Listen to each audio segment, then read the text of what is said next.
وعلیکم السلام ورحمۃ اللہ وبرکاتہ۔ اگر ایک انسان فرض نماز پڑھتا ہے، صرف فرض، اور سنت اور نفل نماز نہیں پڑھتا، یہ انسان اچھا نہیں کرتا، لیکن یہ کہ ہم اس انسان کو گنہگار نہیں کہہ سکتے۔ وعلیکم السلام۔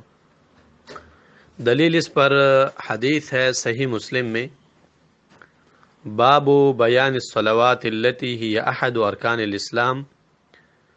حدیث ہے طلحہ ابن عبید اللہ کی، فرماتے ہیں جاء رجل الى رسول اللہ صلی اللہ علیہ وسلم من اہل نجد ثائر الرأس۔ ایک آدمی رسول اللہ صلی اللہ علیہ وسلم کے پاس آئے، دیہاتی تھے، ساتھ کچھ بڑبڑا رہے تھے، لیکن ہمیں سمجھ نہیں آ رہی تھی کہ وہ کیا کہہ رہا ہے، یہاں تک کہ رسول اللہ صلی اللہ علیہ وسلم کے قریب آئے اور آ کر اسلام کے بارے میں پوچھا۔ فقال رسول اللہ صلی اللہ علیہ وسلم، رسول اللہ صلی اللہ علیہ وسلم نے ارشاد فرمایا کہ 5 نمازیں آپ پر فرض ہے دن اور رات میں۔ اس صحابی نے پوچھا اللہ کے رسول، کیا ان 5 نمازوں سے بڑھ کر مجھ پہ کوئی نماز ہے؟ قال لا الا ان تطوع۔ آپ صلی اللہ علیہ وسلم نے فرمایا نہیں، مگر آپ نفل نماز پڑھنا چاہو تو پڑھ سکتے ہو۔ کیا مطلب؟ اسلام نے آپ پر جس چیز کو ضروری اور فرض اور واجب بنایا ہے وہ 5 وقت کی نماز ہے، فرض نماز۔ اس کے سوا سنت اور نفل اگر آپ پڑھنا چاہو تو وہ آپ کی مرضی ہے۔ پھر کہا کہ رمضان کے مہینے کے فرض روزے یہ آپ نے ہر صورت میں رکھنے ہیں۔ اگر اس سے زیادہ نوافل روزے رکھنا چاہیں، سوموار اور جمعرات کا روزہ، ایام البیض کا روزہ، عرفے کا روزہ، ایک دن روزہ رکھنا، ایک دن افطار کرنا، یہ روزہ، ایسے روزے اگر آپ نوافل رکھنا چاہتے ہیں تو آپ رکھ سکتے ہیں۔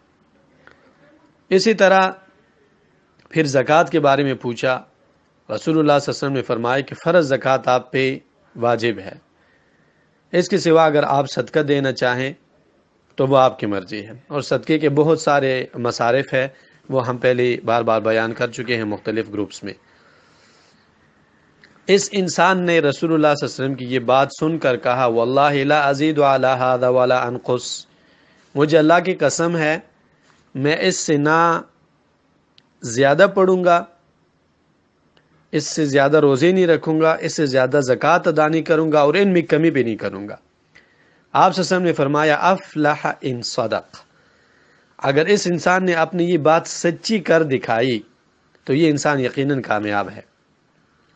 اب اس حدیث کی بارے میں ظاہر بات ہے، یہ تو ہم نہیں کہہ سکتے حدیث ضعیف ہے، کیونکہ مسلم کی حدیث اور اس کے صحت پر اتفاق ہے، اور رسول اللہ صلی اللہ علیہ وسلم کی حدیث ہے تو یہ بالکل سچی حدیث ہے۔ لیکن انسان جو ہے وہ کمزور ہے، عبادت کو اس طریقے سے نہیں ادا کر سکتا جس طریقے سے اس انسان کو عبادت ادا کرنی چاہیے۔ اس وجہ سے شریعت مطہرہ نے نوافل عبادتیں رکھی ہے اکثر عبادات کے ساتھ، فرض نماز کے ساتھ سنتیں ہیں۔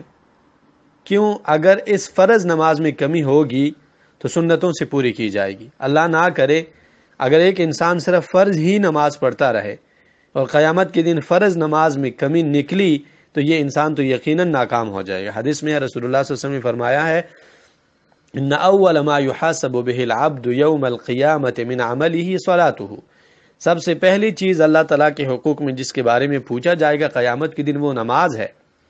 اگر ایک انسان نماز میں کامیاب ہو جائے تو باقی معاملات میں اللہ تعالیٰ اس کے ساتھ آسانی فرمائیں گے، اور اگر ایک انسان نماز میں کامیاب نہ ہو پائے تو باقی معاملات میں بھی اس کے ساتھ سختی کی جائے گی۔ اس وجہ سے حدیث میں ہے کہ جب انسان سے پوچھا جائے اور اس کی نماز میں کمی ہو، اللہ تعالیٰ ملائک سے فرماتے ہیں کہ انظروا هل لعبدی من تطوع، دیکھیں میرے اس بندے نے اپنی زندگی میں کوئی سنت، کوئی نفل نماز ادا کی ہے کہ نہیں کی۔